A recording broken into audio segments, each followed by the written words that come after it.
What this is. Chicken. A chicken. When you get a chicken like this, there's bits on it that are worth lots of money. The breasts are the most expensive part. It's the biggest and it's the white meat, okay? And that is a chicken breast, okay? Now, chicken wings are worth quite a lot of money. I showed them where all the nice cuts of meat came off the chicken. So we just pop the legs off, and then you're left with a carcass with all the ribs and the little bits of giblets and blood and skin and stuff like that. What do you think happens to this? It gets thrown away. You want to eat some? You want to eat some? Okay, so I'm going to tell you a little story about how you can use all the leftover bits to make food. And watch me.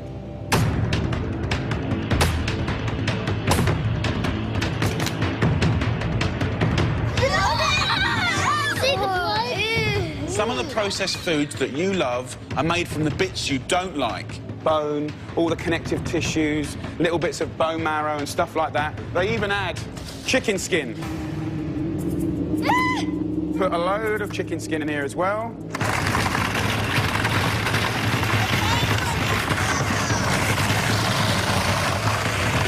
Okay, so then once they've done that, pour the wound up meat and bone and skin and like bits of horrible bits, and they put it into a massive great machine that squeezes all the soft stuff away from the gangly hard stuff.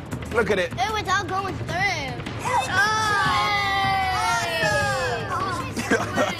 It's totally awesome. What's the good meat, that or that? That. And what kind of meat is that? The horrible. Okay, so because this has got loads of connective tissue and things that really aren't meat, to be honest, you've got to put loads of stuff in it. Stabilize it with stabilizer, you know, flavoring in there to make it taste of something nice instead of something horrible. Once they've done that, they mix it all up and make this big load of gunk. And then guess what we can do? What? We can get a cutter and cut out our very own patty. Just like that. Put some breadcrumbs on it. And there you go, ladies and gentlemen, our very own patty. And all we do is whack them in a pan. Lovely. Now, who would still eat this?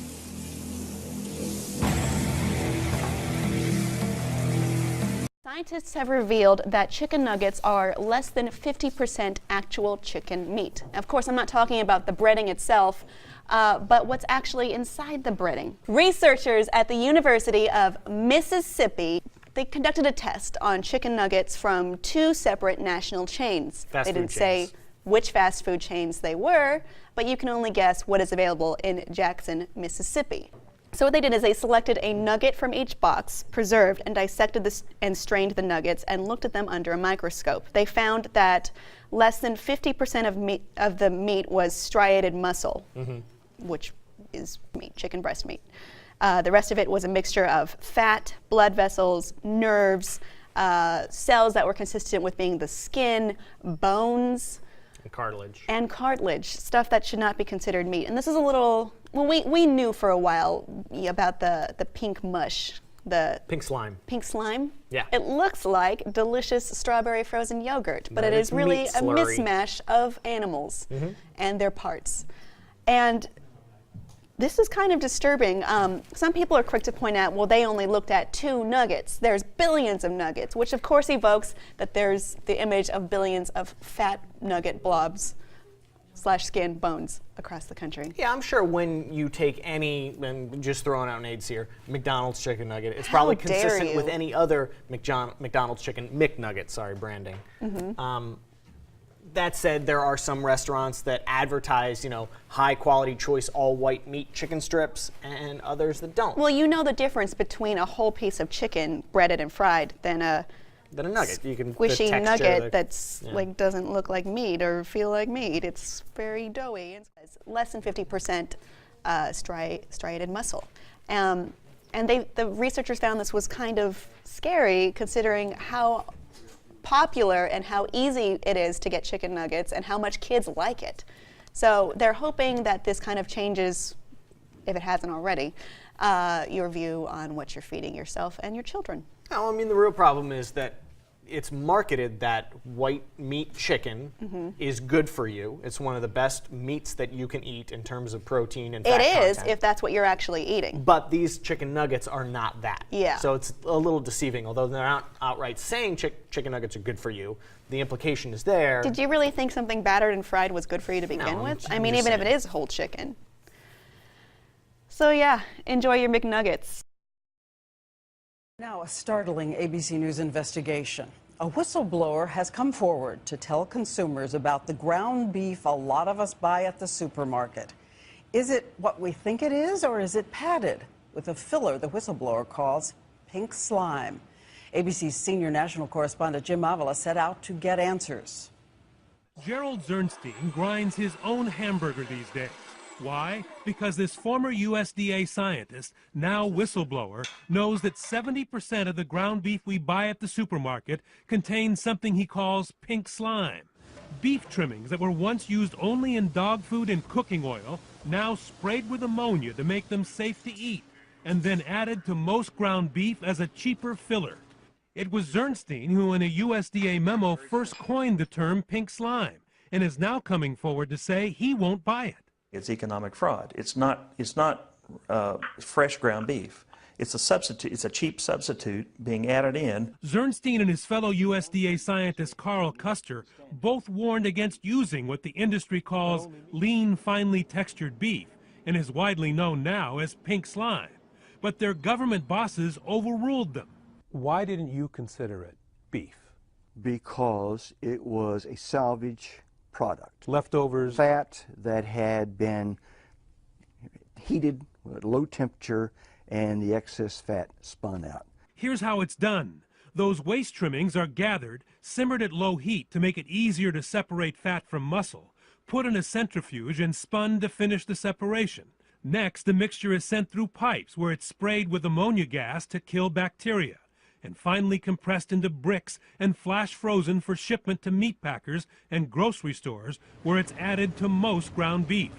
And it doesn't have to appear on the label because over objections of its own scientists, USDA officials with links to the beef industry labeled pink slime meat.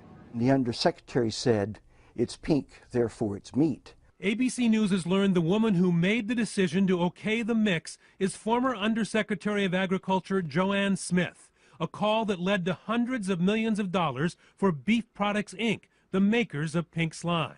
When Smith stepped down from USDA, BPI's principal supplier appointed her to the board of directors, where she made at least $1.2 million over 17 years. She did not return our calls for comment. BPI says it had nothing to do with her appointment, and the USDA says, while legal then, under current ethics rules, she could not have immediately joined that board. Jim Avila, ABC News, Washington. World News Getting Answers. As you know, for the last week here, Diane and the team reporting on that pink slime in ground beef, that filler used to pump up the meat. Tonight here, the big change on school lunches. The USDA telling schools that this fall they can choose ground beef without it. Tonight, ABC's David Curley on what this means as we ask, is your supermarket next? Thousands of you posted questions, Which retail chains carry it? demanding answers. Which brands are not putting pink slime in their beef products? Parents, schools, state officials insisting the government do something about pink slime. Action. The USDA announcing that due to consumer demand, it will offer a choice to schools. They can buy patties with or without pink slime, also known as lean, finely textured beef. For a year, teacher Sarah Wu ate school lunches and blogged critically about the food. This is a phenomenal thing. I mean, this is a major improvement for the USDA to give school districts a choice. But only 1/5 of the food for school lunches is bought through the USDA, and you, the consumer, is not getting any additional information. With 70% of the supermarket ground beef containing pink slime and only 2 chains admitting they use it, how are you to know what's in your beef? For a week, ABC News and Jim Avila have asked the beef industry that question. Why not just put it on the label? It's beef. It's on the label. It's a beef product. It says beef. This is beef. So we are declaring it. It's beef. The USDA is clear in saying pink slime is safe. But while the government is changing its policy for schools, it won't demand that supermarkets label what's in the beef you buy. David Curley, ABC News, Washington.